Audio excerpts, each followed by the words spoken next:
Nous venons de voir des exemples d'engagement de la Fédération dans la gestion des espaces en faveur de la faune sauvage et du petit gibier en particulier.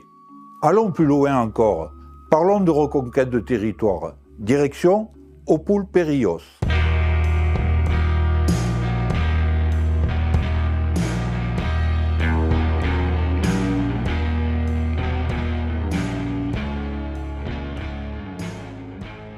Bon, ça se passe comme tu veux, quoi.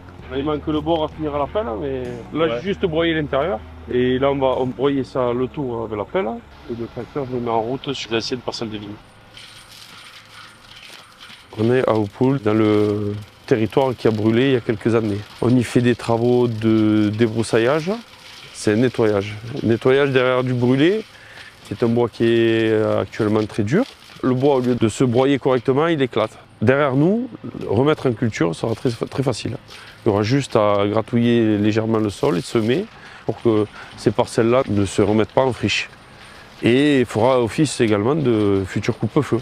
Pour chaque parcelle, on est venu voir sur site quelles étaient les lisières, les bordures, quels étaient les éléments du paysage à considérer, qui nous semblait important, et même pour aussi avoir un lien positif avec les propriétaires des parcelles, c'était essayer de conserver cet aspect paysager et puis un petit peu donc l'histoire des parcelles.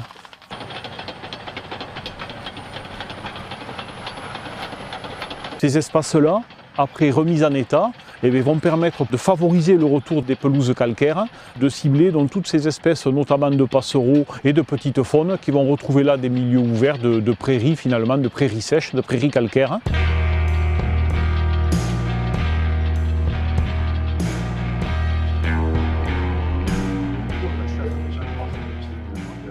En 2022, alors oui, électrochoc avec un incendie, avec une tramontane qui est arrivée jusqu'à l'autoroute.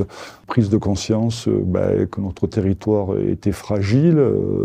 J'ai voulu réunir tous les partenaires avec qui je travaille. À partir des échanges que j'ai eus avec tous ces partenaires, j'ai essayé de mettre en place un plan d'action.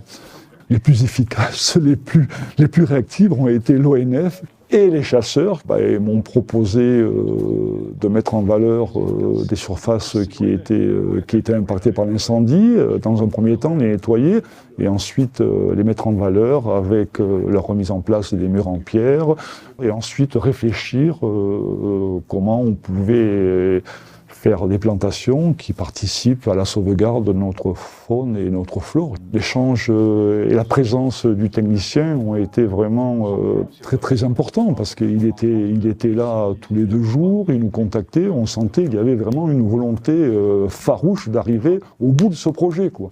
Et ça, c'est pas toujours. La mairie nous a fait confiance en la matière. Nous avons des partenaires dans cette opération que nous connaissons déjà, l'Office national des forêts avec qui on a l'habitude de travailler, mais aussi le Conservatoire des espaces naturels.